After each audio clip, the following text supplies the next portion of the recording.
Hari ini saya mengundang geng motor untuk bercerita di acara Kick Andy. Saya panggil segera anggota geng motor yang pertama, yaitu Asri. Apa kabar? Kamu biasa dipanggil Ari ya? Ari. Oke, Ari silakan duduk. Ya. Maaf ya, ini memang kalau dibilang geng motor imut, sementara yang datang amit-amit. Ini nggak cocok. Geng motor kan harusnya namanya sangar gitu loh ya. Iya. Geng motor imut. Nama geng motor sendiri itu berawal dari tahun 2010. Tapi sebelumnya orang-orang yang kita ada sekitar 8 atau 9 orang, itu orang-orang yang frustrasi. Iya biasa lah geng motor kan. Ya. Pasti ini acaranya kebut-kebutan, balap liar, bikin onar, itu kan acaranya kan? Frustrasinya gini Bang. Oh. Kita ini sekolah, kuliah, basic kami adalah peternakan. Oke. Tapi setelah lulus, bekerja di berbagai bidang yang di luar dari apa yang kita sekolah. Nah itu yang membuat kita frustrasi, tambah dengan kondisi di daerah kami. Apa situasinya, kondisinya gimana? Kalau kenapa sampai kita masuk kuliah ambil peternakan dulu, karena peternakan menjadi primadona di NTT waktu itu. Tapi berjalan ke sekarang, dia semakin menurun. Dan hampir-hampir semua orang tidak ada minat ke situ lagi. Kenapa? Karena tidak menjanjikan? Bukan tidak menjanjikan juga, tapi pengelolaannya itu yang memang belum ini. Oke, jadi membuat anak-anak muda ini frustrasi. Iya, frustrasi karena terus kita bikin geng motor. Jadi kita berdiskusi sejak 2005 itu kita berdiskusi dan berkeliling ke kampung-kampung. Itu belum nama geng motor. Tapi naik motor. Naik motor. Keliling kampung. Iya, keliling rame-rame. Berlima, berenam. Oh, ini itu pendiri pertama ini ya. Membagi pengetahuan kita tentang peternakan peternakan. pertanian kepada masyarakat, tentang ilmu peternakan dan pertanian, teknologi-teknologi tepat guna. Nah, semenjak tahun 2010, pertengahan 2010 kita berkenalah dengan satu metode pendekatan baru, yaitu pendekatan asset base. Apa itu? Pendekatan yang melihat potensi bukan masalah. Oh, oke. Jadi kalau ada masalah kita lihat dari konteks atau perspektif potensinya. Iya. Baik. Nah, kalau geng motor ini sendiri sekarang anggotanya berapa banyak ya? Kalau geng motor sendiri anggotanya itu sekitar 750 sampai 1000 orang, dan itu menyebar di hampir 11 pulau, 10 kabupaten yang ada di Kupang, dan ada di 4 provinsi. Nah, sebelum ke Pulau Semau ya, saya ingin tahu. Tapi sebelum itu kan ada program penerapan teknologi sederhana untuk biogas dan mengubah air laut menjadi air tawar. Itu masih jalan itu? Air laut dan air tawar itu untuk sementara dia habis di sekitar tahun 2014, tapi biogas itu masih jalan sampai sekarang. Oke, biogas itu apa manfaatnya buat masyarakat? Biogasnya itu kalau masyarakat ini kan punya, hampir semua orang masyarakat itu memiliki ternak. Yeah. Nah, salah satu persoalan yang kami temui juga, selalu masyarakat mengalami gagal panen. Ini kendala, tanya kenapa? Oh, karena kurang pupuk dan sebagainya. Nah, dengan teknologi biogas, selain dia manfaatkan limbah ternak itu sebagai pupuk, dia juga mendapat energi soal pembakaran api atau listrik. Kamu juga mendirikan komunitas 1 tenda. Iya Bang. Kenapa nggak 3 tenda, 4 tenda, 10 tenda? Kenapa cuma 1? Itu sebenarnya dari basic saya Bang. Saya waktu masih kuliah dari 2007 sampai 2011 itu basic saya itu pendaki gunung Bang.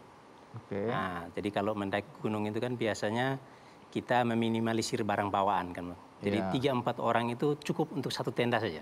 Oke, jadi cukup bawa 1 tenda untuk 3, 4 sampai 5 orang. Iya, untuk bersama. Terus apa maknanya?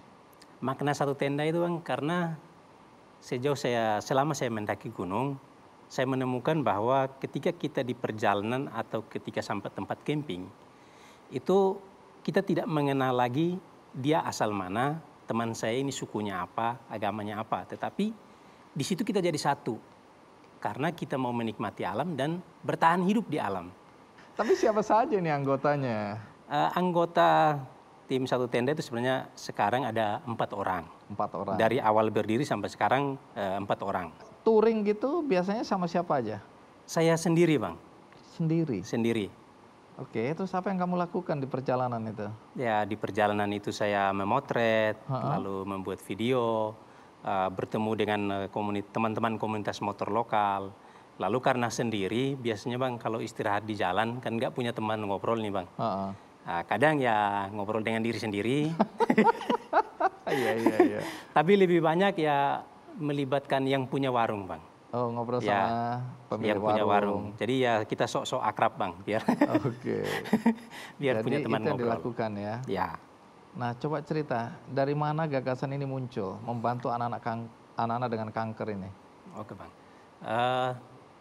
Latar belakang saya itu sebenarnya anak kampung. Asal saya itu satu daerah di perbatasan antara Indonesia dan Timor Leste, sangat terpencil. Mungkin baik boleh dibilang keterbatasan saya masa kecil itu jangan sampai terulang ke orang lain. Iya. Itu motivasinya. Sehingga waktu touring ini kan sebenarnya kalau mau jujur itu kan kesenangan. Kita pergi ke tempat baru, senang-senang, foto-foto dan segala macam. Tapi saya pikir kalau hanya untuk senang-senang, ya itu saya nikmati sendiri. Sayang sekali. Bagaimana kalau yang saya lakukan itu juga memberi peluang kepada orang lain untuk menikmati juga kegembiraan itu. Nah, saya memilih mereka yang ingin saya ajak itu adalah mereka yang mungkin dalam situasi terbatas mimpinya seperti saya masa kecil itu. Ya anak-anak ini kan mereka dengan menyandang kanker, kita mohon maaf kita nggak tahu usianya akan seberapa lama hidup. Touring solo atau sendirian, ya, sambil menggalang dana untuk membantu anak-anak dengan kanker. Ya. Nah, kalau ke Sulawesi itu kemana ya? Kalau ke Sulawesi itu hampir sama seperti di Sumatera. Jadi saya dari Jakarta jalan darat sampai Surabaya, lalu menyeberang dari Surabaya ke Makassar. Di Makassar itu kan sebenarnya bukan paling selatan itu Bang. Kita harus turun lagi. Selayar kalau nggak salah. Di ya bawah sini. Betul, itu Pulau Seberang, itu Penangkaran Penyu. Tapi titik paling selatan Sulawesi itu ada di Bulukumba, Tanjung Bira. Cara menggalang dananya bagaimana itu, Steve? Cara menggalang dananya itu pertama lewat Benih Baik tadi. Iya, dan bahwa juga ini ada apa? Inisiasi naik motor, galang dana. Siapa yang mau bantu Steve gitu, tinggal masukin atau kirim dananya melalui Benih Baik. Ya, tapi dengar-dengar kan ada juga yang di jalan mau ngasih, mau nyumbang gitu. Betul, banyak teman yang mengambil bagian dalam kegiatan sosial ini. Jadi caranya adalah mereka memberikan ke saya, dananya tunai, lalu saya mengumpulkan, lalu teman-teman yang tim Satu Tenda ini nanti saya tinggal menginformasikan untuk mereka mencatat. Nah, lalu nanti saya yang akan mentransfer ke Benih Baik, tetapi dengan atas nama mereka. Atas nama masing-masing itu ya. Dan pertanggungjawabannya tetap bisa dilihat karena di Benih Baik juga berapa nominal. Kelihatan sekali semua dengan yang memberikan ke saya. Itu caranya Bang. Nah, kepuasan apa sebenarnya? Kan banyak orang nggak paham ini. Steve, ngapain gitu loh.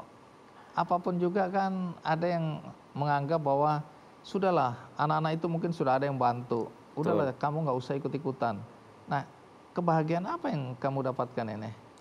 Kebahagiaannya gini Bang, pertanyaan mendasarnya begini Bang. Seorang anak kecil baru lahir, mungkin usianya 1 tahun, 2 tahun, 4 tahun begitu. Kita membayangkan bahwa kita masih kecil, kita diberi atau kita menanggung penyakit segitu.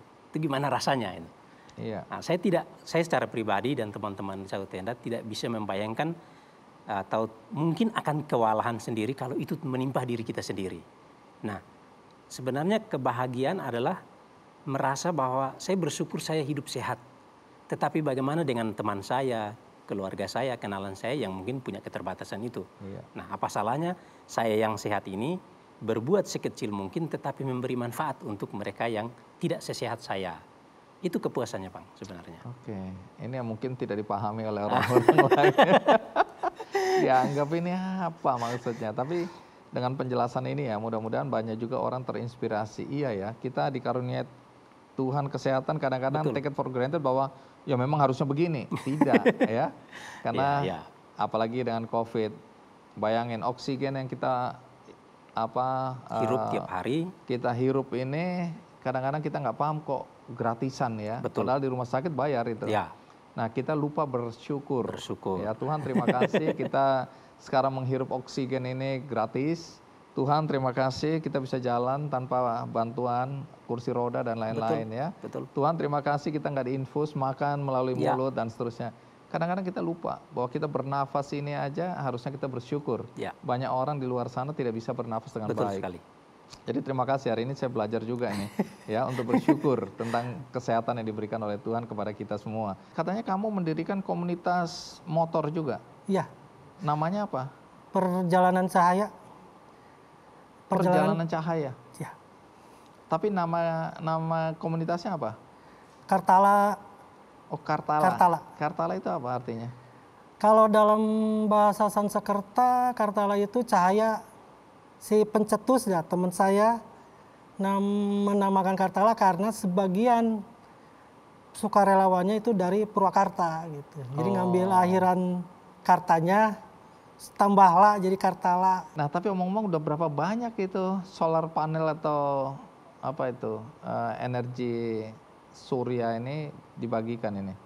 Udah berapa banyak panel-panel ini? Sejauh memulai perjalanan dari 2014 sampai sekarang kami udah mendatangi sekitar 30 kampung. Mungkin ada 1000-an lah yang sudah di Udah banyak 1000 juga rumah ya. lah. Iya, iya. Ini dari tahun berapa sih kegiatan ini? Dari 2014 bulan Agustus mulainya 16 itu pas. tahun yang lalu ini ya. Iya. Luar biasa dan masih dilakukan sampai hari ini. Iya. Jadi misinya adalah membagikan panel surya tadi untuk masyarakat di mana listrik di sana belum ada ya. Ya, belum ada sama sekali. Mereka itu masih pakai lampu minyak sama lilin kalau mereka. Oke, dan tentu saja banyak orang yang bertanya-tanya dari mana duitnya itu untuk beli panel-panel surya tadi yang dibagikan. Ini dibagikan gratis ya kepada Gratis, masyarakat ya. Garis Bang. Oke, nanti saya ingin tahu itu berapa watt? Yang rata-rata per rumah itu 10 watt. 10 watt ya. Itu berapa titik lampu bisa itu? Untuk itu 10 watt dibagikan buat 3 titik lampu. Rata-rata kan rumah yang ada di kampung Nolis itu kecil-kecil 3 sama watt saung-saung. aja cukup. Apalagi kalau LED sekarang kan terang sekali Ya, ya. LED 1,5 watt itu udah Udah terang banget. benderang ya. Jadi cukup lah itu 10 watt untuk 10 satu watt rumah. dibagi 3 lampu. Dapur, lampu. tengah rumah, sama depan. Gitu. Jadi anak-anak bisa belajar ya. Nanti ceritakan bagaimana reaksi masyarakat pertama kali ketika lihat rumahnya ada lampunya. Padahal selama ini mereka nggak ada listrik masuk desa. Wah, saat ini ya, begitu saklar pertama dinyalakan itu wajah-wajah binar itu langsung Kelihatan sekali ya, mereka kagum sekali. bergembira gitu sudah puluhan tahun nggak dapat cahaya gitu.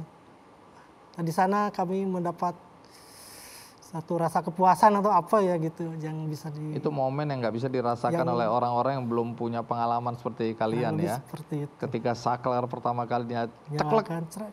blep, dan wajah-wajah yang bahagia itu terasa sekali ya. Itu momen yang paling indah yang kalian rasakan. Iya.